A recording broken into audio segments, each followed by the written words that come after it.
Bismillahirrahmanirrahim. Assalamualaikum warahmatullahi wabarakatuh.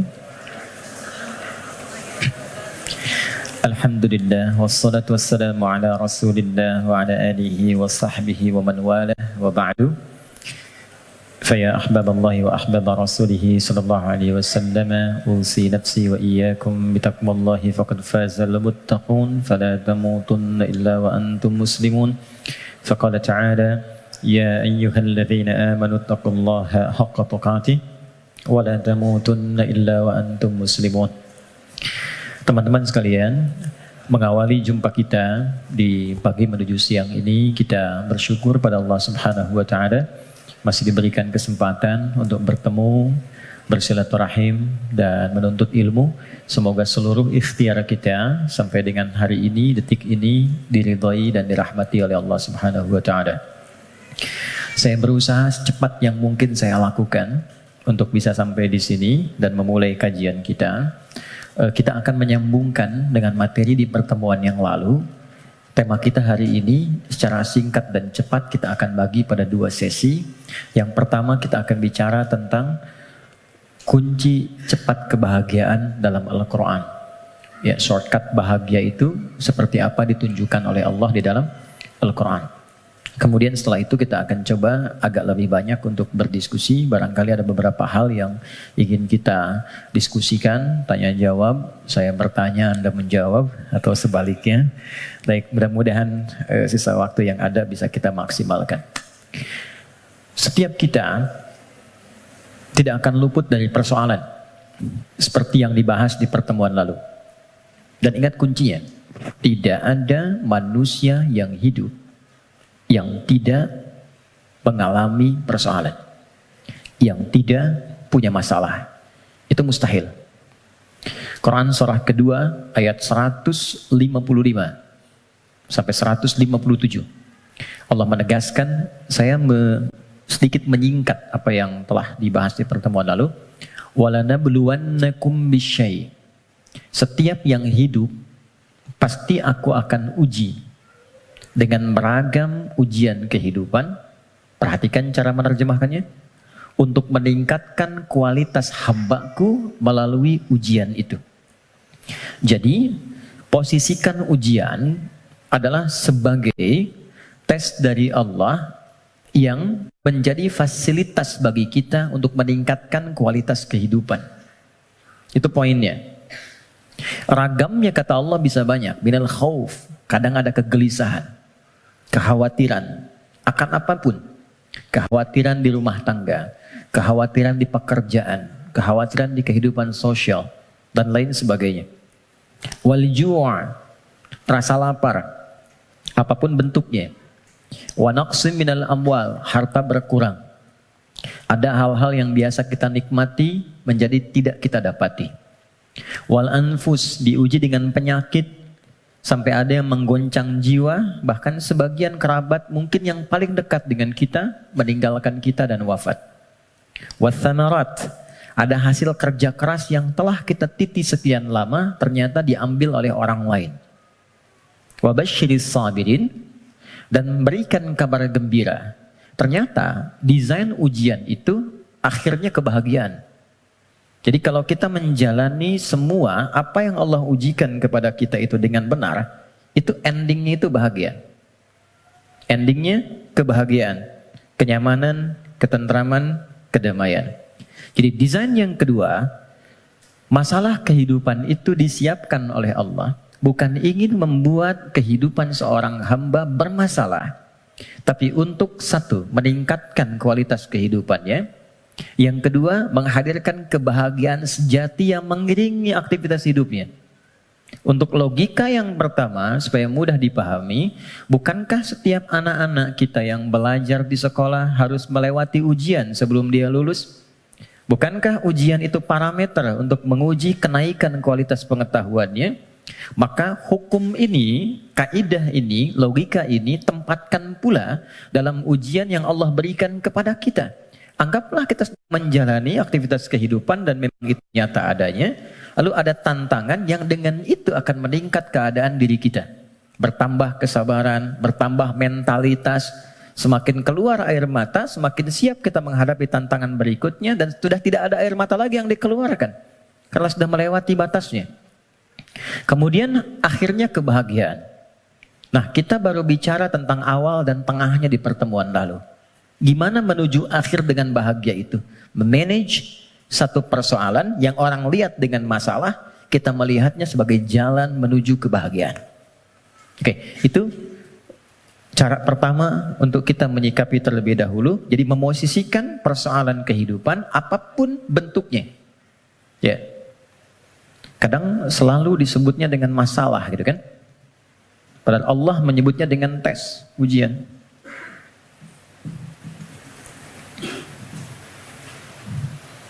Satu, untuk meningkatkan kualitas hidup. Tadi sudah saya sampaikan, bahkan dari sisi logikanya. Ya, ini macam-macam. Ada yang kaitan dengan intelektual, wujudnya kreativitas. Ibu, teman-teman yang akhwat senang mana? Anak diam atau anak aktif? Aktif. Kalau diam kan gak enak ya. Ade, sini. Gak ada aktivitas. Tapi kalau dia jalan sana sini, lompat, lari, gak diminta lari dia lari, diminta jalan dia lompat gitu kan. Hah? Aktivitas itu bukankah menstimulus orang tuanya untuk banyak melahirkan kreativitas? Akhirnya tahu, bisa mengendalikan emosinya, bisa menata, bisa mengiringi aktivitas. Sehingga mengatur orang yang sudah bisa mengendalikan anak lebih mudah nanti mengendalikan orang tua yang kekanak-kanakan. Jelas ya? Itu contohnya. Ada yang terkait emosional. Ada yang terkait dengan spiritual. Bukankah kalau ada ujian lewat anak, ayah ibunya yang rajin sholat, berdoa, bahkan puasa, dan sebagainya. Bukankah kalau anaknya sering bertanya tentang persoalan, sering mengeluhkan di sekolah, ibunya yang mulai curhat, bapaknya yang mencari solusi, ini meningkat ini semua. Kalau Allah nggak titipkan lewat itu semua, nggak akan mungkin muncul pengalaman-pengalaman yang kadang melahirkan nostalgia di kemudian hari. Ya, ini poinnya. Dua,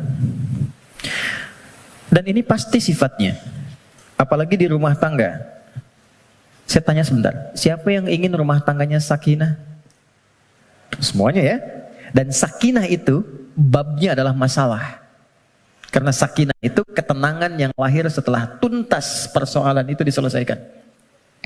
Oke. Dua, tidak mungkin Allah titipkan ujian berupa aneka persoalan kehidupan kecuali menjadikan ini sebagai jembatan yang mengantarkan pada kebahagiaan. Ini poinnya. Secara teoritis psikologis kita sudah belajar di pertemuan lalu bagaimana menyikapi masalah supaya jadi ujian yang menyenangkan. Itu dulu. Kemarin setelah kita belajar, yakinkan pada diri kita nggak mungkin diuji kalau nggak sanggup, kan? Al-Baqarah 286 selesai kemarin. La yukallifullahu nafsan illa wus'aha. Jadi kalau ada yang diuji dengan persoalan apapun, katakan pada diri kita, aku yang dipilih, insya Allah sanggup, insya Allah mampu. Itu dulu. Nanti secara psikologis akan ada kekuatan yang tak kita sadari membuat kita lebih siap menghadapi itu. Itu kaidah Quran. Kedua, inna ma'al usri yusra. Sudah kita bahas ini. Yakinkan pada diri kita, setiap ada masalah, katakan langsung pada diri, pasti selesai. Pasti ada solusinya. Tidak ada masalah yang gak ada solusinya. Dua, kalau ini sudah menyemai dalam jiwa kita masing-masing, jadi sebesar apapun masalah, itu pasti akan jatuhnya ringan. Apalagi kalau dijatuhkan betulan di atas bentangan sajadah.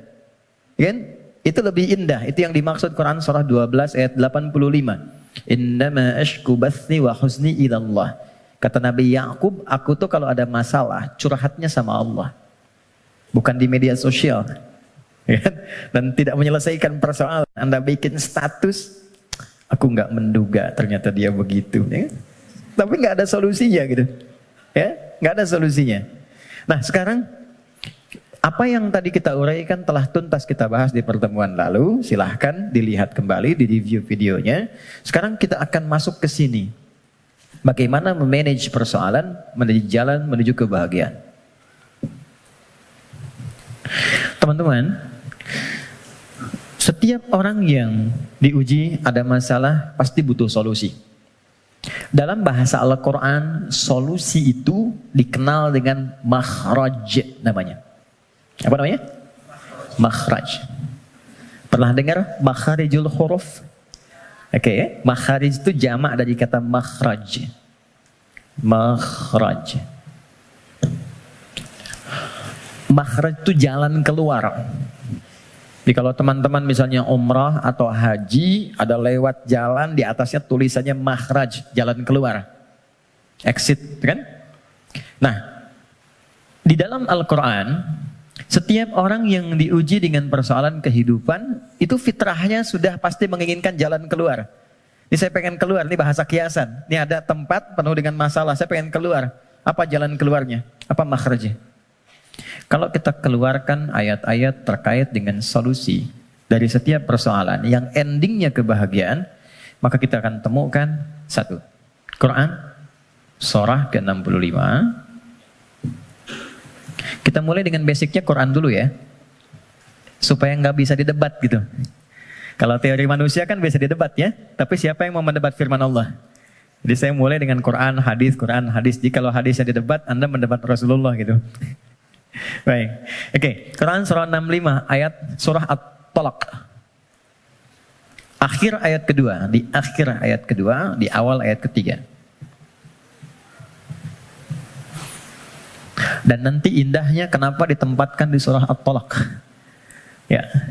Bahkan di titik paling nadir pun dari persoalan itu, yang kadang sengketanya, kadang di ujung seakan melahirkan perpisahan dan sesuatu yang tidak diinginkan, itu ternyata masih bisa disisipkan ending yang membahagiakan. Ya. Ya, kita bacakan ayatnya. Bismillahirrahmanirrahim. Langsung ke ujungnya saja, karena kita agak terbatas waktunya.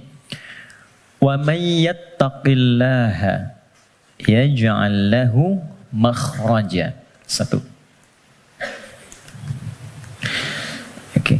Kalau saya tuliskan kelihatan ya, insyaallah ya. Dan kalaupun belum tampak secara langsung, nanti bisa direview videonya, jadi bisa terlihat lebih jelas. Saya naikkan ke atas. Waman, ini. Yang saya highlight dulu. Wa may yattaqillaha. Gini. Ya. Dan kelebihan. Wa may yattaqillaha. Nih, kuncinya ini. Saya kotaki. Baru saya turunkan ke sini, ya ja'allahu makhraja. Makhraja. Oke, kita temukan kalimat makhraj di Quran. Satu. Waman, saya baca dengan man dulu, tidak saya baca dengan tajwid. Waman. Dan siapapun. Saya agak kurang sepakat dengan terjemahan dan barang siapa. Karena saya cari sampai sekarang nggak pernah ketemu itu barang punya siapa gitu. Barang siapa. Oke. Jadi saya lebih senang menerjemahkan dan siapapun. Dan siapapun. Nah, man ini di dalam bahasa Arab tuh kaidahnya berbunyi begini. Ismun mausulun yadulu alal faradiyah. Paham? Tidak. Man, konjungsi yang menunjuk kepada objek, kadang subjek, tapi dia menunjuk secara personal, tapi sifatnya luas. Jadi tawarannya berlaku secara personal setiap kita, tapi bersifat terbuka. Jadi kalau ada kata man di Quran, itu Allah sedang berbicara kepada kita, posisikan secara personal. Setiap kita itu sedang dikhitab, ditawari langsung oleh Allah. Dan tawarannya terbuka. Mau laki-laki, perempuan, besar, kecil, tua, muda, siapapun. Kalau ini kemudian disandingkan dengan kata makhraj, yang tadi kita sepakati makhraj itu solusi, jalan keluar. Lawan dari solusi, masalah kan? Ujian kan? Jadi satu kata man saja sudah memberikan kesan bahwa tidak ada satupun di antara kita, bahkan saat ini di ruangan ini, yang tidak punya persoalan. Setiap kita. Tuh, wajahnya udah kelihatan tuh. Setiap kita pasti punya masalah. Kan? Apapun jenisnya. Tapi kata Allah, siapapun Anda, ketika mendapati ujian dari persoalan itu, aku sudah siapkan solusinya. Dan kalimatnya menggunakan ja'ala loh. Ja'ala itu nggak main-main, lekat. Jadi seakan Allah ingin katakan begini, setiap aku titipkan ujian untuk meningkatkan kualitas hidupmu, saat yang bersamaan, ini sudah ada solusinya. Jadi berbarengan dengan itu, ada masalah, ada solusi. Ada problem, ada jalan keluar. Tinggal sekarang, cara kita bagaimana menemukan jalan keluar itu bukan hanya merasakan persoalannya. Jadi diberikan persoalan itu untuk mencari lewat itu solusi yang telah Allah sandingkan tadi. Dan cara mencari itu ujungnya adalah ini, kebahagiaan. Apa jembatannya? Kalau jembatan itu di tengah atau di ujung? Selalu di tengah. Ada dua yang terpisahkan, tengahnya jembatan. Di sini persoalan, di sini solusi. Apa jembatannya? Kita cari yang pertengahan di sini. Waman awalnya, yaj'allahu makhraja, ujungnya. Tengah-tengahnya, yattaqillah. Takwa kepada Allah. Allah berikan satu kalimat saja yang bila ini diimplementasikan sempurna, maka endingnya bahagia di setiap situasi yang kita jalani. Takwa. Kalimat yang mudah untuk diucapkan dan butuh tantangan ketika dijalankan. Saya tidak ingin mengatakan sulit, karena nggak ada yang sulit yang Allah berikan. Yang sulit itu manusianya, bukan caranya. Oke, jadi kita sudah dapatkan katanya. Kalau ada persoalan, ujian apapun dalam kehidupan, maka kalau ini ingin cepat dituntaskan oleh Allah dan endingnya bahagia, maka solusi pertamanya apa? Takwa. Oke, satu dulu. Dua, apa itu takwa? Karena di sini kita punya dua pembahasan. Topik pertamanya tentang definisi yang jelas apa itu takwa. Yang keduanya kenapa pakai ya di sini. Nanti ini yang di akhir kita akan tutup sebelum kita diskusi. Teman-teman, takwa itu singkatnya, definisi yang paling singkat dan mencakup adalah membangun hubungan baik dengan Allah. Itu cara cepatnya. Wa may yattaqillaha, siapa yang mampu mendekati Allah dengan baik. Oke, sekarang kita terapkan logikanya. Kalau kita punya persoalan, bukankah kita akan berkonsultasi kepada orang yang kita duga mampu menyelesaikan masalah kita? Ya kan? Bukankah kalau Anda punya masalah di handphone, Anda akan datang ke counter handphone? Bukankah kalau ada orang punya masalah di kendaraannya, dia akan datang ke bengkel yang sesuai dengan kendaraannya? Oke. Artinya, kita akan merujuk kepada objek itu ketika dipandang dia mampu menyelesaikan masalah yang kita hadirkan. Sekarang, pertanyaannya, siapa yang mampu menuntaskan dan maha memiliki solusi dari semua masalah yang ada di muka bumi? Bukankah Allah? Bukankah yang punya solusi Allah? Yang punya harta Allah? Yang punya ilmu Allah? Karena itulah kita sering minta kan? Ya Allah, ya Allah, ya Allah. Pertanyaannya, apakah setiap yang meminta itu punya hubungan baik dengan Allah? Anda punya masalah. Lalu Anda ingin kontak teman, minta bantuan. Tapi hubungan Anda nggak baik, dikontak nggak temannya? Tapi yang paling aneh, masih dikontak kan? Ya kan? Dan nggak berharap apa-apa gitu. Dan biasanya orang yang tak punya hubungan baik, walaupun dia mengontak, biasanya harapannya kosong. Mau dibantu nggak apa-apa, mau nggak dibantu nambah kesel. Kan nggak punya hubungan baik gitu kan? Oke, nah sekarang problemnya, apakah setiap orang yang minta kepada Allah itu, maaf, punya hubungan baik gak dengan Allah? Karena sifat Allah itu gak mungkin diminta kecuali diberi. Gak mungkin dimohon kecuali dikabul. Itu ada di Quran surah kedua, ayat 186. Paling kiri sebelah bawah di mushaf standar. Wa idza sa'alaka 'ibadi 'anni fa inni qarib. Ujibu da'watad da'i idza da'an. Itu kalimatnya. Jika ada hambaku Muhammad SAW bertanya kepadamu, berkonsultasi untuk mendekat kepadaku, ingin datang kepada Allah. Biasanya kalau motif hamba datang kepada Allah itu biasanya dua. Satu, pengen minta sesuatu, yang kedua mau bertobat. Umumnya begitu. Umumnya. Nah, sebelum datang Allah sudah memahami karena Maha tahu sifatnya. Maka Allah jawab, ujibu da'watad da'i idza da'a. Katakan padanya, nggak usah lelah, aku sudah memahami sebelum dia datang. Wah, itu secara psikologis hebat sekali. Kalau Anda bertanya, Mas Dimas, mana ustadznya? Kok jam 10 belum datang? Iya nih, kayaknya nggak jelas ustadznya datang apa enggak. Dengan jawaban kedua, ustadz sudah dekat, sebentar lagi tiba. Mana yang menenangkan, jawaban pertama atau kedua? Kedua. Maka Allah mengatakan, sebelum engkau tanya, katakan Muhammad pada mereka SAW, aku dekat.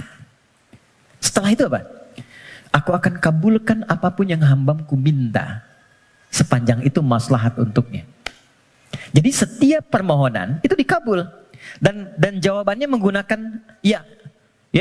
Lalu kembali kepada saya jadi ujibu. Aku akan jawab kapanpun itu yang sesuai dengan kebutuhan dia. Ya, karena sifat doa itu gini. Sifat doa itu mengabulkan apa yang dibutuhkan, bukan memberikan apa yang dimintakan. Karena Allah itu maha pengasih. Gak mungkin Allah ngasih kepada sesuatu yang membahayakan. Ya, kadang kalau memang betul itu maslahat buat Anda, minta, Anda butuh diberi seketika. Tapi kalau sekarang Anda belum siap, mungkin diberikannya 2 tahun, 3 tahun, 4 tahun. Nabi itu minta kiblatnya pindah dari Masjidil Aqsa ke Ka'bah. Kapan dikabulkannya? Setahun 8 bulan. Bayangkan seorang Nabi, Rasul, manusia terbaik, minta sama Allah, nggak langsung dikabul. Setahun 8 bulan baru dikabulkan. Kenapa? Bukan nabinya, umatnya belum siap. Ya, begitu pindah, dapat komen dari kalangan Yahudi yang ada pada saat itu di Madinah, langsung dislike, share, viral. Nggak ada yang subscribe satupun. Ya, yang ada nanti malah konflik. Jadi begitu sudah siap, sudah paham dengan esensi sholat, sudah mengenal Allah lebih dekat, baru dikabulkan. Kadang-kadang, maaf ya teman-teman, apa yang sekarang kita dapatkan, boleh jadi itu doa sekian bulan, atau bahkan tahun yang pernah dimohonkan dulu. Cuman kadang-kadang sebagian hamba tidak menyadari itu, karena itu syukurnya telat. Gitu. Ada yang ketiga, ini yang lebih dahsyat. Allah mengganti apa yang diinginkan dengan apa yang dibutuhkan. Seperti pernah saya sampaikan, Anda punya anak, anaknya sakit, konsultasi ke dokter, ini yang terbaik untuknya jeruk. Pulang dari rumah sakit, dia merengek minta apel. Mama, apel, apel, apel. Ini nak, jeruk. Nggak mau apel. Ini jeruk rasa apel. Itu yang terbaik, gitu kan? Oke, kadang-kadang Anda minta motor, dikasihnya mungkin sepeda. Kadang Anda minta mobil A, dikasihnya mobil B. Kadang Anda mengajukan proyek A, dikasihnya proyek B. Yang ini nggak masuk, yang ini dapat. Jadi sifat doa, itu kalau dimohonkan, diberikan. Kalau nggak cocok di dunia, diberikan di akhirat. Itu sudah janji. Karena itu kita masih ada iman akhirat, jadi masih punya harapan. Yang bahaya itu kalau nggak punya keyakinan tentang akhirat, dia nggak punya harapan. Jadi meninggal aja. Kalau kita masih punya harapan, makanya kita belajar ilmu tentang alam kubur, ilmu tentang akhirat, pengetahuan tentang surga neraka. Kenapa? Supaya memunculkan harapan. Ya, sebab kalau ditanya nanti, kalau meninggal kemana, punya jawaban. Kalau orang yang nggak tahu itu ditanya kemana, meninggal ya meninggal aja. Kalau meninggalnya kan sama-sama meninggal. Halo? Ya? Baik. Nah sekarang problemnya adalah, bisa ada orang minta, tapi nggak terkabul gitu. Nggak dapat. Apa problemnya? Maka saya kisahkan hadis Nabi. Teman-teman, thumma dzakara ar-rajula yutilu safara ash'atha aghbara. Nabi mengisahkan seorang lelaki yang menempuh perjalanan panjang. Safar. Sifat safar, ingat ya, sifat safar itu cepat mengabulkan doa. Jadi kalau teman-teman sedang safar, kalau dari segi jarak tuh di atas 82 km dari segi jarak. Tapi kalau dari waktu tempuh yang merubah zona waktu lah setidaknya. Ya, Jadi kalau kita misalnya dari sini mau ke Palembang, Papua, Lampung, safar. Tapi ingat, safarnya menuju tempat yang baik. Ya deh? Ini mau safar ke Makau, safar ke Las Vegas misalnya, itu bukan safar namanya. Memang jalan jauh tapi bukan dalam konteks yang dibenarkan. Nah, orang yang menempuh perjalanan jauh dalam rangka kebaikan, apalagi diniatkan ibadah, maka berpotensi mengabulkan doa di setiap titian perjalanannya. Maka alih-alih banyak foto dan bikin status, saran saya, isi dulu dengan doa. Isi dulu dengan doa. Dua, yamuddu yadaihi ilas sama. Dia mengangkat tangannya ke langit. Gini. Saya tidak bermaksud mengajarkan, hanya share saja. Biasanya begini yang mudah untuk dilakukan. Kalau Anda angkat telapak begini. Ada garis kan ya? Ada garis ya? Nah, yang paling mudah itu begini. Satukan garisnya. Ini. Lalu di sini letakkannya.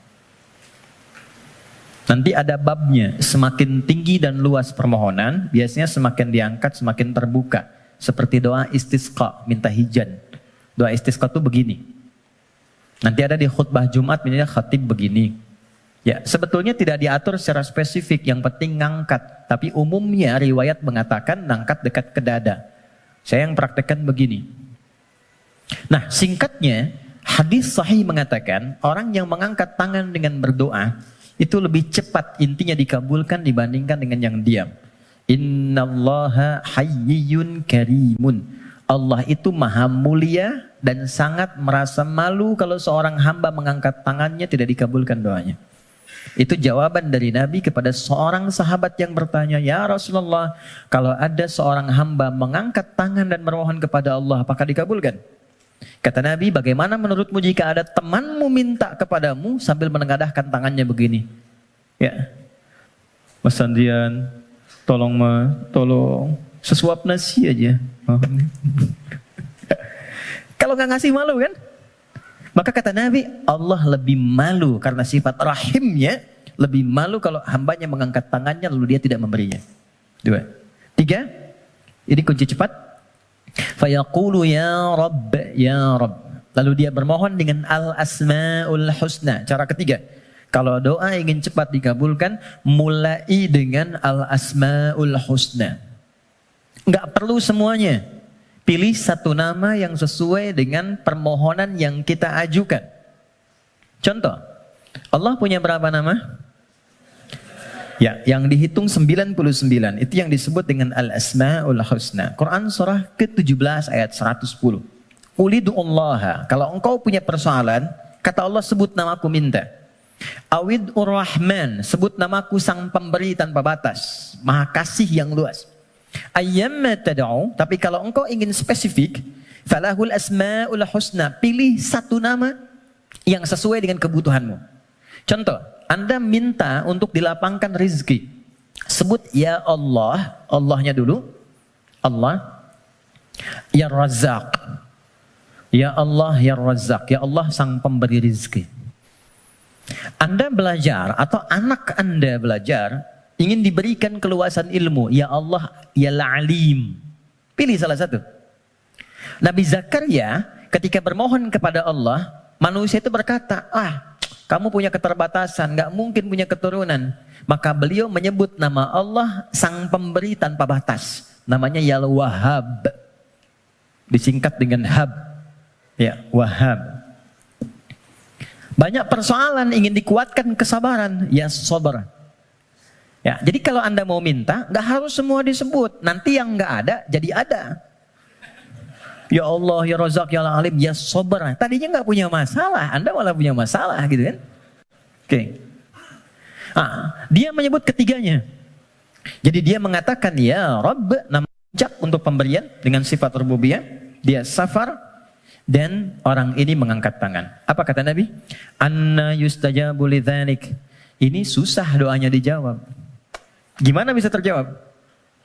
Ternyata dia dalam keadaan sedang punya hubungan yang tidak baik dengan Allah. Kata Nabi, mat'amu haramun. Makanan dia sumbernya dari yang haram. Mashrabu haramun. Minumnya yang haram. Malbasu haramun, pakaiannya dari yang haram. Wa ghudhiya biharami, dan perangkat hidupnya haram. Saya pegang gelas dari tadi, saya ingin tunjukkan begini. Ini gelas masih terbuka. Gini. Teman-teman. Saya bisa masukkan apapun. Spidol, pena, even itu air, dan yang lainnya. Tapi kalau mulai itu tersekat begini, apa yang bisa dimasukkan? Kalau sekatnya masih tipis, mungkin masih bisa ditembus. Sepanjang tajam permohonan, air mata keluar, bermohon dengan lembut dan lirih, masih bisa tembus. Tapi kalau yang menutupnya semakin tebal dan kuat, bagaimana bisa tembus? Maksiat yang membuat kita terhubung, buruk, jelek sinyalnya, koneksinya bahkan terputus dengan Allah, itu yang menjadikan sekat-sekat yang menghambat cawan hati kita untuk menerima pengabulan doa dari Allah Subhanahu wa Ta'ala. Maka tadi saya katakan di awal, bagaimana ada orang punya hubungan yang kurang baik dengan Allah, saat yang bersamaan dia berani meminta. Bersyukurnya Allah punya sifat Rahman dan Rahim yang masih menampung permintaannya dan mengabulkan. Cuman hamba itu yang harus membuka sekatnya dulu supaya pengabulan itu bisa masuk ke dalam dirinya. Jadi sifat Rahman Allah menjadikan doanya tetap dikabul. Cuman mental. Itu maksudnya. Ya Allah Maha Adil, tetap memenuhi janji, diminta diberikan, cuman terpental. Karena apa? Sekatnya belum dibuka. Nah, untuk membuka sekat itu dan dibangun kembali hubungan baik, itu yang disebut dengan takwa namanya. Ya. Bagaimana Anda bisa meminta khusyuk berdoa? Saya kadang-kadang suka mau senyum sendiri. Ada orang berdoa, tapi gerah juga. Minta khusyuk, tapi dia membawa perangkat haram dalam dirinya. Gambar-gambar yang tak pantas, video-video koleksi yang buruk masuk di handphonenya. Kok bisa masuk sakunya saat yang bersamaan dia sholat? Kok bisa? Nggak malu sama Allah. Kan kita mengetahui Allah Maha mendalami segala hal. Allah Maha mengawasi. Lalu ada orang mengumpulkan hal yang haram, bahkan dalam handphonenya, dia masukkan ke sakunya, dan dia masih senang menunaikan sholat. Dan merasa nyaman dengan itu. Apalagi dengan keadaan sadar, dia hasilkan perangkat dirinya, pakaian dari cara yang tidak benar, kemudian juga perangkat dari cara yang tidak benar, kemudian dia diuji dengan persoalan yang Allah ingin bimbing dia untuk mendapatkan jalan keluar yang baik, tapi dia menggunakan itu dan dengan perasaan bangga dia bermohon kepada Allah. Tapi sekali lagi, karena Allah itu Rahman, sayang, kasih, maka persoalan sebesar apapun yang dirasakan dan bagaimana bentuknya, demi Allah saya katakan, pada akhirnya itu adalah jalan menuju kebahagiaan. Kalau bukan jalan kita menemukan kembali harapan cerah untuk terhubung dengan Allah yang membuka kebahagiaan sejati berikutnya, atau memang itulah titik pertemuan dari semua keinginan yang akan dikabulkan. Nah sekarang bagaimana mewujudkan takwa itu?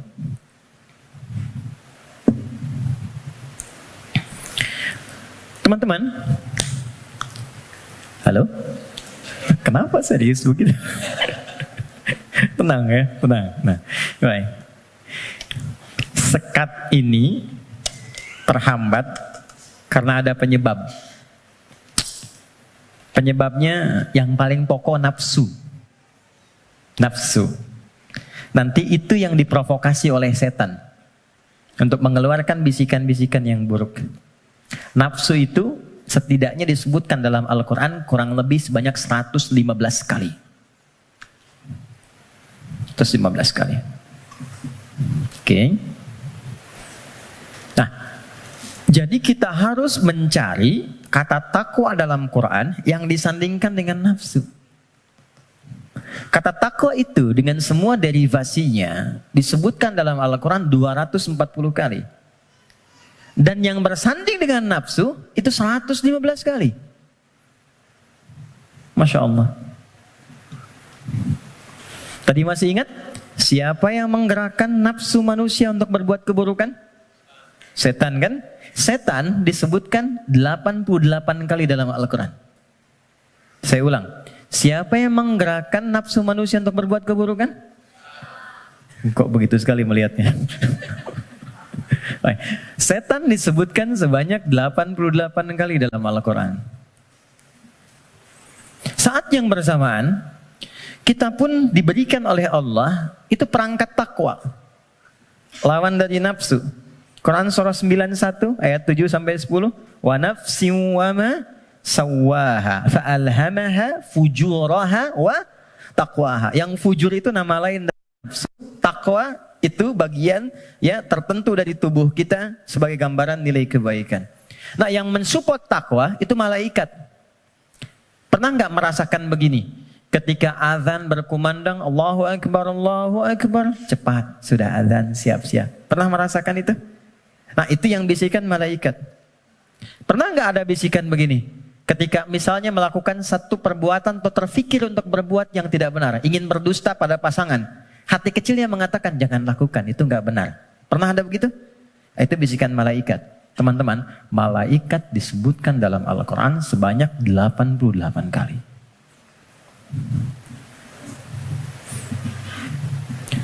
Jadi ini automatically bekerja secara bersamaan terus. Jadi kita baru bangun tidur aja, udah ada pengaruh begitu. Ya, harus cepat mengambil keputusan. Di mana yang mau diambil? Makanya itu Nabi mengatakan istafti qalbak. Kalau kita ingin memutuskan sesuatu, tautkan diri kita dengan Allah, ambil isyarat dari jiwa takwa kita. Ini.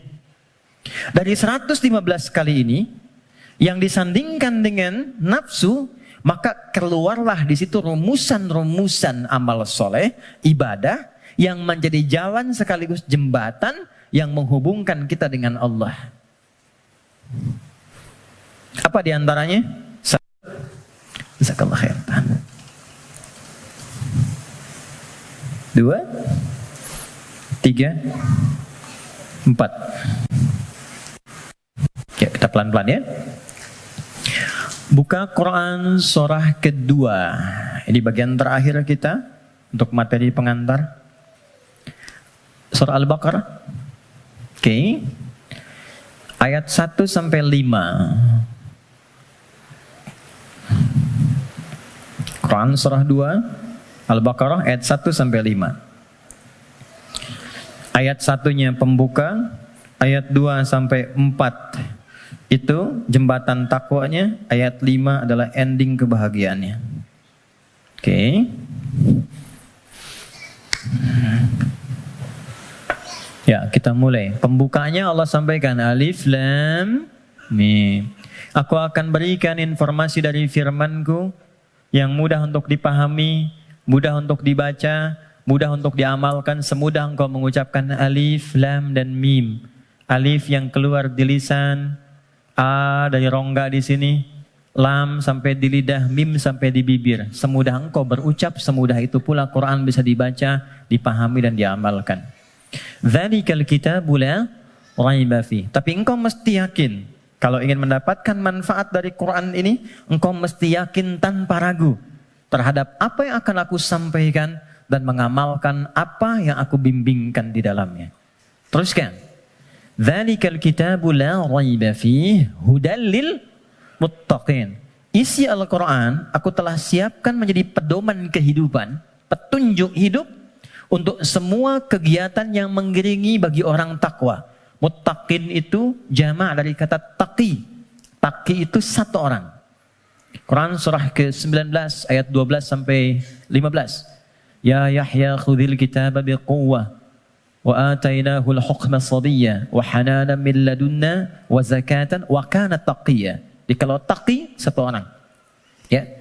Misalnya Mas Doni punya anak Hamzah yang bertakwa satu orang, diberi nama Hamzah At-Taqi. Hamzah aku harapkan jadi insan yang bertakwa, misal. Kalau banyakan itu berubah namanya menjadi muttaqin. Kalau menjadi objek muttaqin jadi subjek muttaqun. Kata Allah, aku telah siapkan isi Quran sebagai pedoman berkehidupan. Objeknya siapa? Untuk hamba-hambaku yang mencoba meningkatkan takwa. Apa jembatan amalan untuk mewujudkan sifat takwa itu, menjadi orang takwa itu? Teruskan ayatnya. Nah, ini poinnya. Ayat 3. Alladzina yu'minuna bil ghaib wa yuqimunas shalah. Oke, satu. Teman-teman lihat baik-baik. disebutkan dengan kata alladzina. Saya pernah sampaikan di banyak pertemuan. Alladzina disebutkan sebanyak 1080 kali dalam Al-Quran. Dan menunjuk pada semua objek tanpa batas, siapapun. Bedanya dengan man, kalau man itu sifatnya personal tapi terbuka. Kalau alladzina sifatnya komunal dan terbuka kepada semua langsung tanpa kecuali. Seakan Allah ingin mengatakan, hei, kalian ingin jadi orang takwa, aku buka kepada siapapun. Aku tidak batasi untuk si fulan. Takwa itu bukan definisi untuk ustaz saja, untuk kiai, habib semata, tidak. Siapapun. Ya, Anda mau profesi A, profesi B, sepanjang Anda manusia, Anda bisa menjadi kalangan orang takwa. Saking kasihnya Allah, semua diberi kesempatan yang sama, tanpa beda. Syarat pertama, kata Allah, alladzina yu'minuna bil ghaib. Orang takwa itu cirinya, dia berusaha meningkatkan imannya. Kalau di terjemahan teman-teman lihat beriman kan? Tapi kalau kita lihat dari karakter gramatikal bahasa Arabnya, pakai ya di situ bentuknya jama'un, yu'minun, ya itu bentuknya kalau kita tarik ke dalam bahasa Inggris misalnya bentuk present, continuous, and future, ada progresif, kontinuitas. Jadi kalau kita menemukan satu kata ada ya-nya, artinya di situ ada usaha terus meningkatkan sampai kapanpun. Alladzina yu'minuna, orang takwa itu dia bukan sekedar beriman. Kalau sekedar beriman, baru beriman amanu namanya. Amanu itu baru beriman. Oke? Tapi kalau dia mau menerus meningkatkan imannya supaya lebih kuat, maka berubah katanya dari amanu menjadi yu'minun. Satu, diniatkan untuk meningkatkan iman.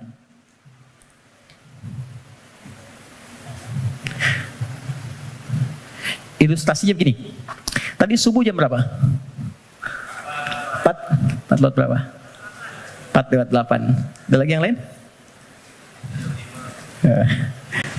4 lewat 5, 46, 48. Kita ambil 48 ya.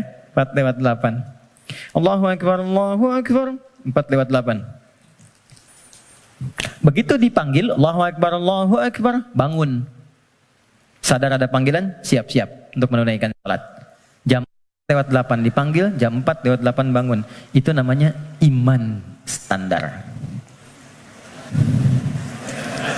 Oke. Bukan kuat, iman standar. Oke. Baik, gini. Teman-teman kerjanya jam 8. Datang jam 8, standar gak? Standar kan? Ya. Kerja jam 8, datang jam 8, standar ya? Standar. Kalau Anda datang jam 7, itu baru istimewa. Ya, itu baru kuat, bagus. Dipanggil jam 4 lewat 8, Anda siap-siap dari jam 3.30. Nunggu panggilan, kan? Itu kuat namanya. Dipanggil jam 4 lewat 8, nunggu dari jam 2. Istimewa. Ya. Yang sering terjadi itu begini, dipanggil jam 4 lewat 8, baru sadar jam 8 lewat 4. Ya. Okay. Ini problemnya. Dan masih menuntut untuk solusi segera gitu kan. Nah, ini. Nah, teman-teman, jadi orang yang yu'minun itu, dia tahu dia beriman, dia tahu dia dipanggil sholat, tapi dia ingin selalu meningkatkan keimanannya. Maka dia naikkan, biasa dipanggil jam 4 lewat 8, jam 4 dia mulai bangun. Naik lagi jam 3.45, 3.30. Semakin Anda mampu meningkatkan itu dan nanti ada rasa dalam jiwa. Ya, petunjuknya begini. Biasanya kalau iman sudah mulai meningkat dalam bab sholat itu, ada orang yang ketinggalan sholat sunnah itu hatinya gelisah. Padahal yang fardu itu belum dipanggil.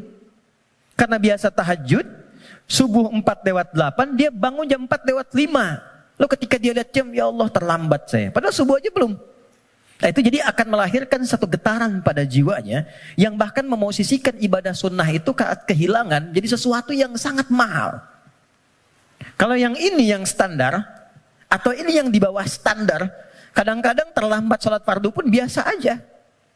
Ini, ya. Nah ini yang dimaksud yu'minun. Jadi kalau ingin menjadi manusia takwa yang dimudahkan segala persoalan kehidupannya, ini kan eksklusif. VVIP, nggak semuanya orang bisa. Hal yang pertama dilakukan adalah niatkan untuk meningkatkan iman dulu. Naikkan imannya. Jalannya bagaimana? Amalannya langsung. Cara meningkatkan iman itu satu, wa yuqimunas shalah. Perhatikan tulisannya teman-teman di situ. Ya, biarkan saya saja supaya antum fokus untuk melihat, ya, dan bisa maksimal untuk mengamalkan. Biarkan saya mengembalikan pada fitrah diri saya. Datang sendiri, rangkan sendiri, menulis sendiri dan menghapus sendiri. Ya. Anda datang, lihat, dengarkan, amalkan, masuk surga. Luar biasa. Jazakallah khair. Oke. Ya. Semuanya kan ya dia. Ya itu dia, saya sedang memikirkan bagaimana saya menuliskannya lagi. Enggak semuanya. Oke, aman. Nah, oke. Baik. Siap. Ya. Antum yang punya ide, beliau yang punya eksekusi. Dua-duanya ada pahalanya insyaallah. Ya, tapi antum berkurang ketika mengurangi tulisan di belakang. Oke.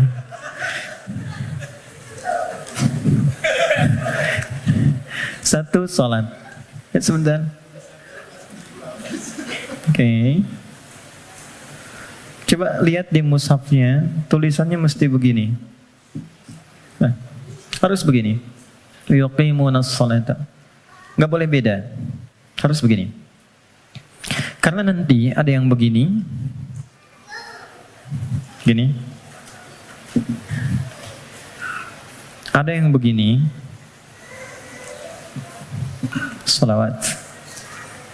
Kalau yang begini artinya sekali, tunggal. Kalau yang begini artinya sholat fardu 5 waktu. Contoh Quran surah kedua Al-Baqarah ayat 238. Hafidhu 'alas shalawat. Bentuknya begini. 5 waktu. Kodenya boleh dicatat 24434. Yang 5 waktu 24434. 2 sholat subuh, 4 sholat zuhur, 4 sholat asar, 3 sholat maghrib, 4 sholat isya. Ini. Tapi kalau yang begini itu melampaui yang fardu. Melampaui yang fardu. Melampaui yang fardu bukan tambah bilangan fardu. Kalau gitu nanti besok subuh dari biasanya 2 jadi 4. Tidak. 2. Melampaui yang fardu artinya menambah dengan yang sunnah. Loh, Anda kan pengen masuk kelas VVIP. Kalau kelas tribun biasa kan bayarnya biasa.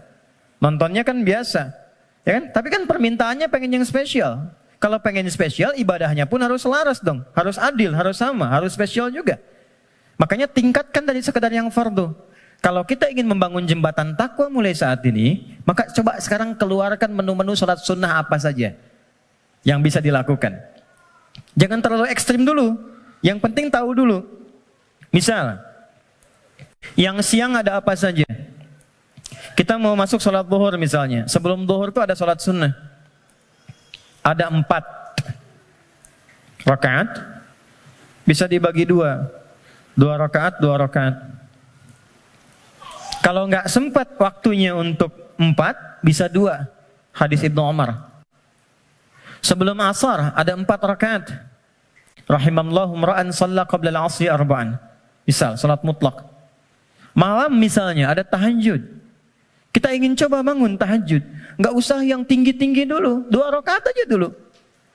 Ya, 2 rakaat untuk melatih kenyamanan hati dan fisik kita. Jangan dipaksakan dulu.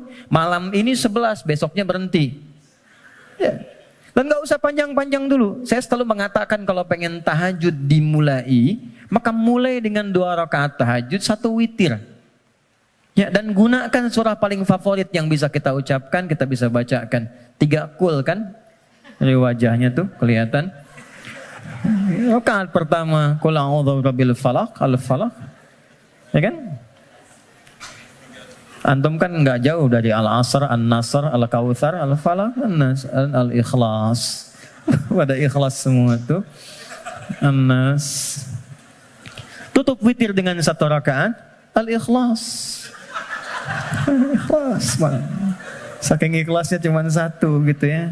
Oke. Oke. Coba dulu itu. Sampai jiwa kita merasa bosan, nyaman jiwanya. Tapi kan kita mulai merasa bosan, masa ini terus? Besok kan jadi naik kan? Jadi 4, terus tambah ad-duha, al-insyirah. Lama-lama menikmati. Nah, ketika menikmati itu yang disebut dengan halawatul iman, nikmatnya beriman.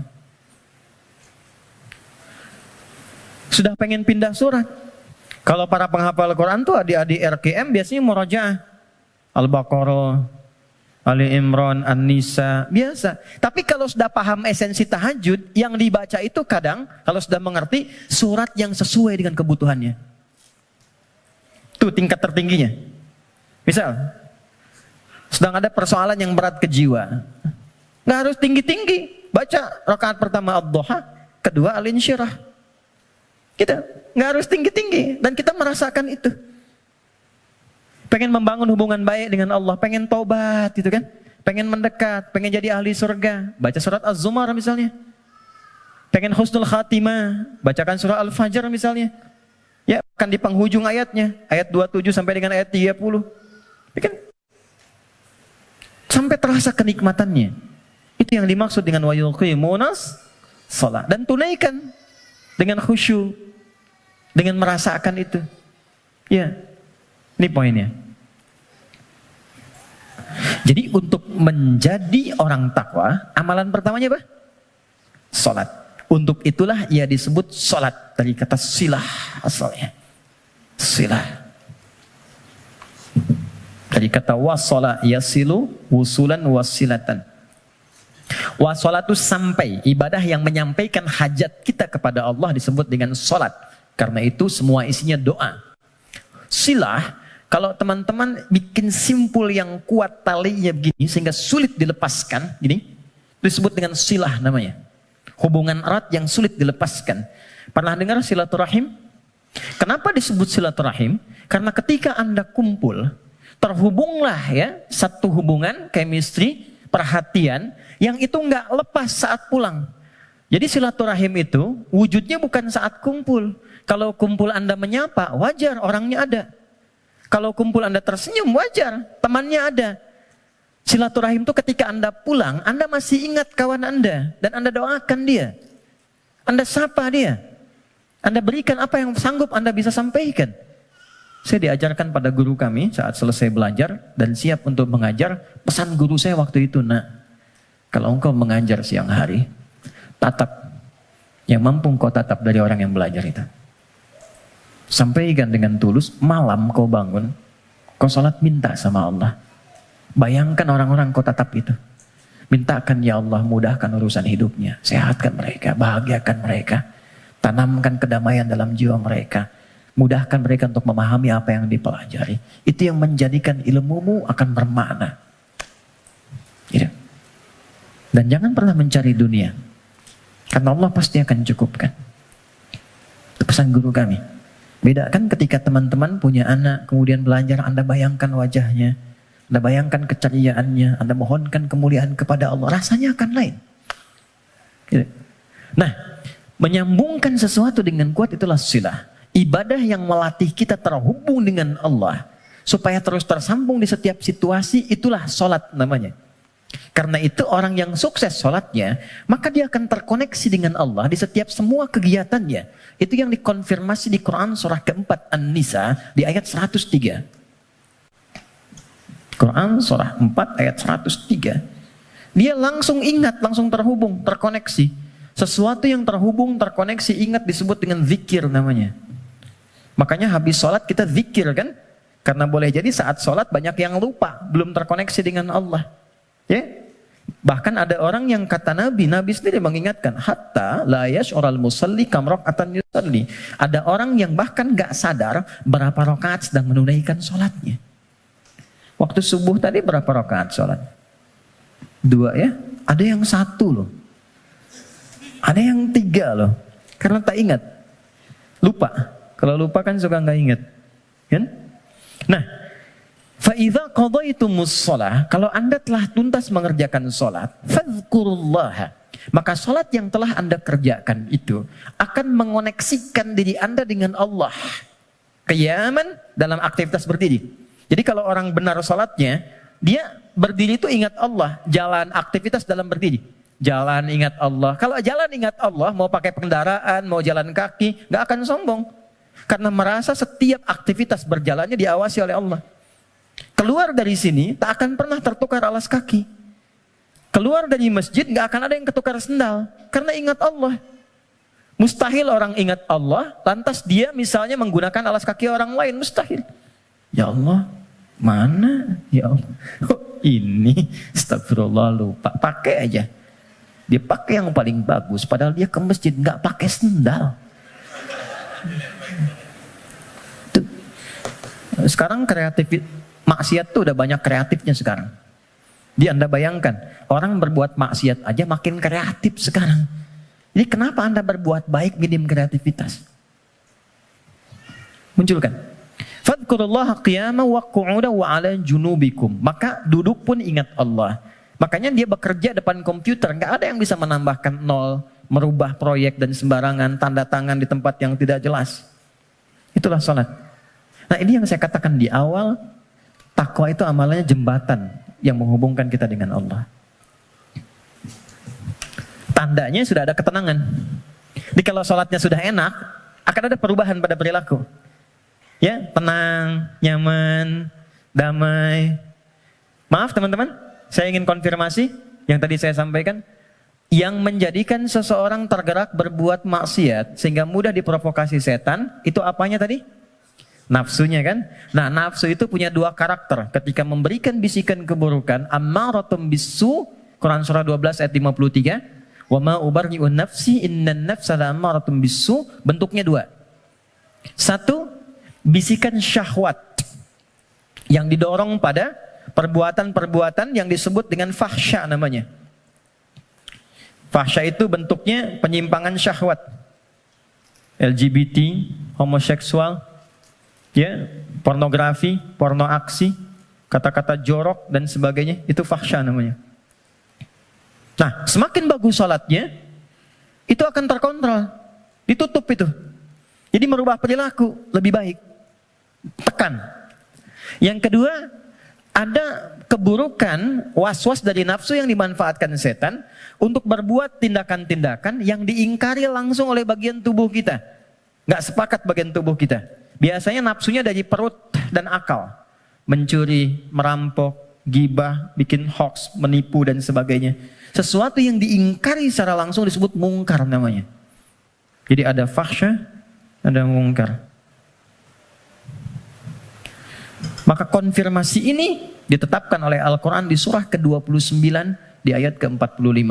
Quran surah 29 ayat 45. Perhatikan semua simpul hubungannya. Utlu ma uhiya ilaika minal kitab wa aqimis shalah. Innas salata tanha 'anil fahsya wal. Jadi mengerjakan amalan takwa pertama dengan menunaikan sholat itu bisa mencegah nafsu supaya tidak liar, tidak keluar fahsya, tidak keluar mungkar. Kalau sudah yang buruknya ditekan, maka muncul lawannya yang baik. Nafsu ditekan, takwanya naik. Manusia kan cuma begitu. Ya, yang keluar di lisan itu kan cuma dua. Kalau bukan kata-kata baik, kata-kata buruk kan. Kalau buruknya nggak ada, baiknya keluar. Kalau pulsa kebaikannya banyak, dia yang keluar. Tapi kalau buruknya banyak, baiknya kosong, buruknya naik, baiknya tertekan. Itu aja. Itu yang dimaksud al-imanu yazidu wa yantaqis. Yazidu bitta'ah, yantaqis bil maksiat. Kalau bermaksiat, naik buruknya. Kalau bertaat, naik baiknya. Ini konfirmasi awal. Maka nafsu dengan sholat bisa ditekan, maksiat bisa dihilangkan, sekat bisa dibuka. Dibukalah sekatnya. Ini. Pelan-pelan. Maka demi Allah saya katakan ya, sejahat-jahatnya kejahatan yang pernah diperbuat oleh penjahat. Sejahat-jahatnya kejahatan yang pernah diperbuat oleh penjahat. itu akan sirna dan tuntas dengan menunaikan sholat yang benar ditunaikan. Karena itu hal pertama yang dilakukan oleh orang-orang yang ingin membuka lembaran hidupnya dan dia bangun hubungan baik. Demi Allah saya katakan, sholat. Larinya ke masjid. Dan lihat apa yang terjadi. Yang pertama Allah berikan bukan dunianya dulu teman-teman. Bukan dunia. Anda punya masalah, terlilit utang piutang dan sebagainya. Bukan dilunasi utangnya dulu. Tapi ditenangkan dulu hatinya. Nanti dari situ bisa membaca esensi kehidupan. Kemana sebetulnya hidup saya ini? Diajari nanti oleh Allah. Pola hidupmu salah selama ini. Makanya terjebak begini. Apa belum tiba waktunya kau menjadi orang yang baik? Apa enggak lihat orang-orang dulu yang pernah dulu begini, lebih buruk dari kamu, sekarang dia bisa jadi orang baik. Maka ditampakkan kisah si fulan. Enggak sengaja lihat YouTube, keluarnya malah sesuai dengan apa yang kita butuhkan. Dibuka. Nanti setelah sadar, keluar air mata tuh. Tenang, lapang, tiba-tiba ada orang datang di samping. Yang sudah lama enggak kita kenal tuh. Kata orang teman lama, bro kamu kemana aja? Udah lama. Apa pekerjaan sekarang? Cerita ngobrol, udah ikut saya aja. Pelan-pelan ikut berubah, masalah selesai tanpa terasa. Ada yang sedang tobat, sujud. Selesai ternyata husnul khatimah, wafat. Itulah salat. Jadi yang pertama yang Allah berikan lewat ibadah salat itu untuk membahagiakan dulu. Kebahagiaan yang dirasakan setelah tuntas mengurai satu persoalan itu disebut falah namanya. Falah. Karena itulah panggilan salat disandingkan dengan panggilan falah. Dengarkan suara muazin yang nyaring berkumandang itu. Hayya 'alas shalah. Setelah itu apa?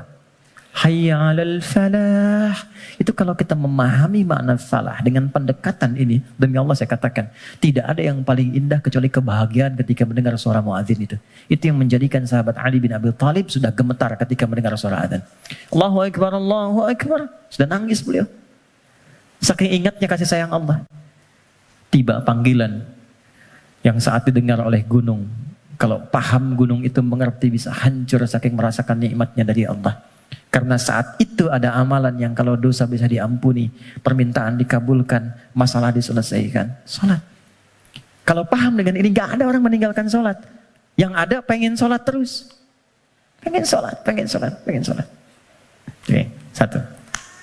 Saya cepat ya, supaya kita agak waktu untuk diskusi. Dua, wa mimma razaqnahum yunfiqun. Sekarang ada cara takwa menggunakan harta. Saya berhenti 8 menit lagi. Kalau sholat kan nggak bayar ya? Di MRBC bayar? Nggak ya? Oke, gratis kan? Artinya semua orang bisa melakukan itu. Jadi nggak ada yang bisa ngeles. Ya? Karena nggak ada perangkat lain yang menyertai. Kedua, harta. Jadi ada skema lewat ibadah fisik berupa sholat. Yang kedua ada skema takwa lewat harta.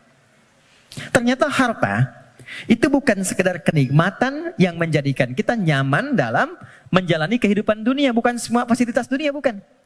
Tapi itu juga bisa menjadi perangkat yang mengentaskan solusi dari masalah yang dialami. Apa bentuknya nanti? Ada skema infak, ada skema zakat. Teman-teman hati-hati dengan zakat ya, karena sangat sensitif. Anda sengaja tidak berzakat, maka jadi racun hartanya. Bisa merusak kepada yang lainnya. Itu. Apalagi terwariskan nanti. Jadi makanan dimakan oleh anak atau siapapun, ya harus hati-hati.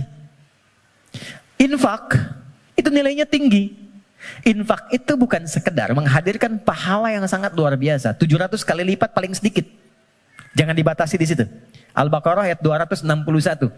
Ya, masalul ladzina yunfiquna amwalahum fi sabilillahi kamathali habbatin ambatat sab'a sanabil. 1 jadi 7. Fi kulli sumbulatin mi'atu habbah kali 100. 1 kali 7 kali 100, 700 kali lipat. Itu maksudnya pahala ya. Pahala, bukan perkalian feedback ke kita, bukan. Jangan bayangkan begini, kalau saya infak 1000, balik 700.000. Bukan begitu cara memahaminya. Itu enggak tepat. Yang dimaksud, Anda mendapatkan 700 kali lipat pahala di akhirat nanti. Jarak satu keduanya 500 tahun.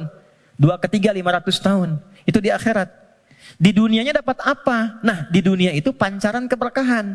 Di antara pancaran keberkahannya ada dua. Satu, memberikan tambahan barokah kepada Anda yang nilainya lebih daripada apa yang Anda berikan. Minimal 10 kali lipat. Misal, dijaga dari sakit yang kalau berobat nilainya sekian. Dijaga dari musibah yang kalau dialami keluarnya mesti sekian. Itu. Yang kedua, ini yang paling menarik. Infak dengan harta itu kalau diniatkan sesuai dengan keinginan yang kita mohonkan pada Allah, itu bisa mengentaskan persoalan yang sedang dialami.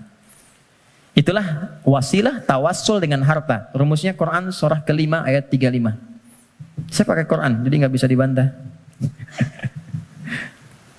Ya ayyuhalladzina amanu taqullah. Hai orang-orang beriman, tingkatkan takwamu kepada Allah, wabtaghu ilaihil wasilah, dan cari wasilah dalam rangka menunaikan takwa itu. Apa wasilah diantaranya? Bisa menggunakan harta. Harta. Yuk, saya kisahkan dengan singkat, cepat sekali. Kalau mau infak, coba yang pertama, ini nasihat saya dari Quran. Orang pertama yang kita tuju kalau ingin berikan infak, orang tua. Siapa? Orang tua. Berikan yang terbaik yang mampu kita persembahkan. Itu ada di Quran surah kedua ayat 215. Yas'alunaka madza yunfiqun. Mereka banyak berkonsultasi bertanya pada Muhammad apa yang harus diberikan kalau pengen infak. Dijawab oleh Quran dengan dua jawaban. Qul ma anfaqtum min khair. Katakan kalau ingin infak, kaidah pertama yang terbaik. Bisa Anda beli mangga 5. Ibu masih ada. Berikan yang paling besar, yang paling bagus, yang terbaik itu buat ibu. Kalau mau dibagi. Contoh aja. Kemudian lil walidain. Urutannya kalau ingin diberikan satu yang pertama orang tua. Belakangnya nanti ada 4 lagi. 5 golongan utama. Wal aqrabin, kerabat terdekat. Wal yatama, orang-orang yatim. Wal masakin, orang-orang miskin. Wabnis sabil, orang yang kesulitan di perjalanan. Tapi yang pertama orang tua. Jadi teman-teman, kalau orang tua masih hidup, apa yang bisa dipersembahkan walau tidak diminta. Sedang ada masalah misalnya kan, mohon kebaikan pada Allah, bikin makanan datang pada orang tua, minta doanya. Ini sederhana tapi dalam, minta doanya.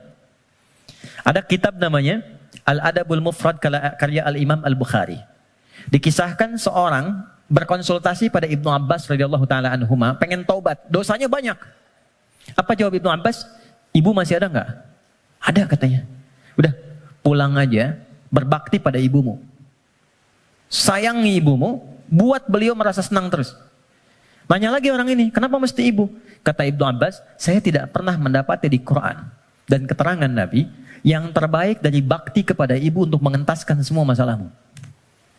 Dikonfirmasi di Al-Bukhari, ada orang sedang bekerja, tiba-tiba hujan turun, dia berteduh masuk ke dalam satu gua. Tiba-tiba menggelinding satu batu besar. Ini kisahnya viral. Nutup mulut guanya. Dari 3 orang ini sepakat, kita berdoa sama Allah karena udah gak mampu dorong. Minta sama Allah, tawasul lewat amal. Dengan amal itu kita mohon supaya dibebaskan dari sini. Amalnya yang dimintakan. Maka sepakat ketiganya memohon. Di antara ketiganya itu, ada orang yang bercurhat demikian, ya Allah, Engkau maha tahu sebelum aku sampaikan. Aku punya ibu ya Allah, yang Engkau maha mengetahui ya. Dan aku bekerja. Tidak pernah aku pulang ke rumah sebelum aku berikan dan aku siapkan susu untuk menu malam ibuku. Dan tidak pernah aku tidur sebelum aku minumkan sendiri susu itu di mulut ibuku. Satu kali, begitu beliau pulang, ibunya sudah tertidur. Maka, beliau tetap membuat susu, dipegang itu susunya sampai ibunya bangun. Dan ibunya sudah sepuh, jadi nggak sadar kalau anaknya itu sudah lama datang, sudah lama nunggu dan berdiri. Ibunya merasa, belum merasa tidur, bangun, saya minumkanlah susu itu kepada ibunda tercinta, tanpa pernah cerita sedikit pun bahwa aku sudah berdiri lama di samping beliau. Diminumkan, baru tidur. Ya Allah, jika memang ini menjadi wasilah dari amalku yang bisa menjadikan kami terbebas dari kungkungan batu ini, mohon bebaskan kami dari kungkungan batu ini. Demi Allah, begitu didorong sedikit, keluarlah. Menggelinding. Dan ibu nggak ada batasnya. Cari. Termasuk saya sekarang gitu. Saya kalau mau belajar itu saya niatkan, ya Allah, untuk memuliakan ibu. Masih hidup. Dan mohon pahala diakhirkan pada ayah untuk menerangi di alam kuburnya. Dan selalu bertambah kebaikan-kebaikan itu. Tambah. Satu. Jadi infak. Ya. Coba usahakan ya. Dan gak usah terlalu pengen dilihat dunia. Keluar jam 3, setengah 4. Lihat yang nyapu. Yang lagi dorong makanan tuh. Yang dari semalaman bekerja. Pernah gak teman-teman kalau keluar gitu? Kadang-kadang ada yang dorong sampingnya masih murojaah. Ada yang masih sholat. Saya sering nangis tuh lihat, ya Allah. Ini orang udah banyak praktek, kita banyak ceramah. Ya, lu datang. Kita cuma sampaikan nitip ya, itu baru lihat aja sudah nangis.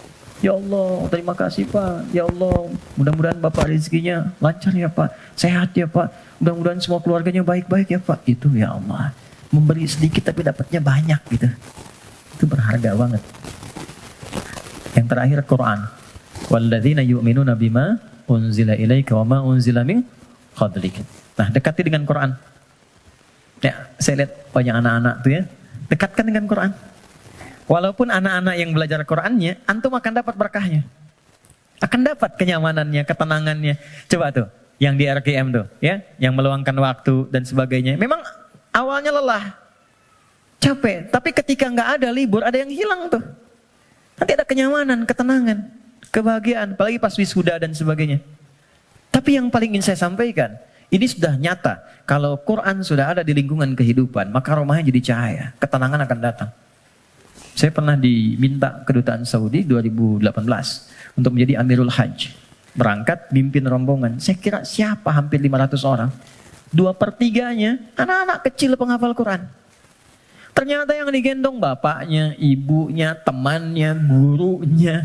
Yang hafal Quran anaknya, bapak ibu yang nabung bertahun-tahun, puluhan tahun, nggak keluar itu dan kuota nggak dapat, itu berkahnya lewat anaknya.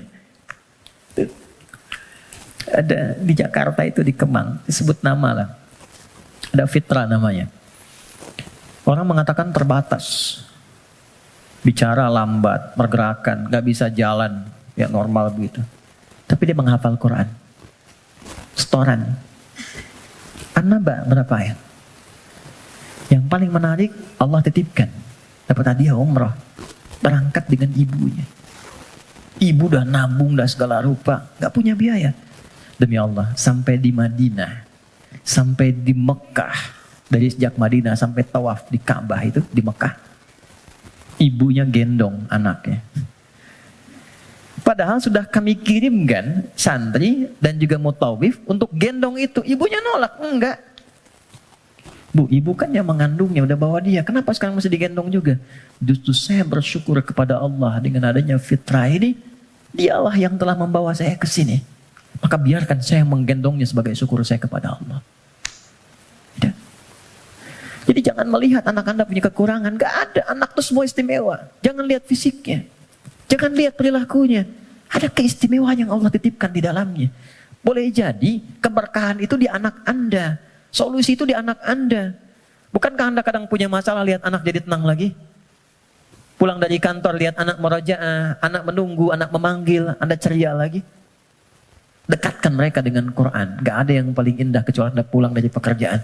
Dibuka. Anak Anda yang 4-5 tahun tiba-tiba mengatakan, Amma yatasa'adun anin naba'il azim. Anda lihat dari belakang. Demi Allah, kecuali Anda mengejarnya. Nunggu di belakang. Anda peluk dia. Dan keluarlah air mata itu. Gak ada yang paling indah. Dan itu mahal. Apalagi ketika anak Anda telepon, Papa. Dia gak bisa berkata-kata. Kenapa nak? Aku telah selesai hafalan 30 juz. Udah. Kontrak sebesar apapun gak akan bisa membeli itu. Jatuh Anda sujud. Kharru sujada. Sujud. Takwa itu simple. Takwa itu sederhana. Terakhir, saya tutup. Wabil akhirati hum yuqinun. Jangan larut dengan masalah dunia. Ya, sehingga menjadikan Anda meratap dan Anda tidak move on dengan kehidupan berikutnya. Ini sebentar, bukan cuma Anda yang punya masalah, orang lain punya masalah juga. Apakah kebahagiaan yang banyak di masa lalu menjadikan Anda lupa dan habis dengan kesulitan yang hanya sekejap di masa kini? Ada masalah baru 5 menit, Anda hidup udah 50 tahun. Anda lupa dengan kebahagiaan 50 tahun, sehingga habis dengan masalah yang 5 menit. Ingat, kita akan pulang. Kata Allah, bil akhirati hum yuqinun. Ya, yakin dengan akhirat. Kalau nggak dapat di sini, di akhirat pasti diberikan. Maka ayat kelimanya, orang yang mampu menerjemahkan takwa dengan kiat-kiat tadi, ulaika ala hudam mir rabbihim wa ulaika humul muflihun. Maka ia akan selalu lekat dengan petunjuk dan lindungan Allah, dan kebahagiaan melekat dalam titian kehidupannya. Maka kita teruskan, kembalikan, dan kita akhiri dengan Quran surah ke-65 di akhir ayat kedua, di awal ayat ketiga yang sudah dibalik tadi di belakang. Yang kita katakan, wa may yattaqillaha yaj'al lahu makhraja. Semakin takwa ditingkatkan, salat naik, infak bertambah, kepada orang tua baik, Quran ditambah, sehari 1 ayat jadi 10 ayat, 1 halaman, 1 juz, yakin dengan akhirat, yaj'al lahu makhraja. Terakhir, wa yarzuqhu min haitsu la yahtasib. Bahkan nanti pada titik tertinggi, rizki pun Allah antarkan tanpa sulit dia mencarinya. Sekejap datang. Saya tutup, wa may yattaqillaha yaj'al lahu min amrihi yusra. Kalau sudah semakin tinggi takwanya, maka diringankan semua ujian hidupnya. Bukan gak punya masalah. Ingat, bukan gak punya masalah. Tapi setiap akan dialami, diringankan dulu sehingga dia merasa seakan tak ada masalah. Padahal dia menghadapi hal yang sama. Ada 2 orang berhadapan dengan persoalan yang sama. Yang satu nggak ada masalah, yang satu merasa sulit. Kenapa? Karena yang satu sudah mendapatkan keringanan dari Allah Subhanahu wa Ta'ala. Oke, saya kira itu yang bisa diuraikan di kesempatan ini.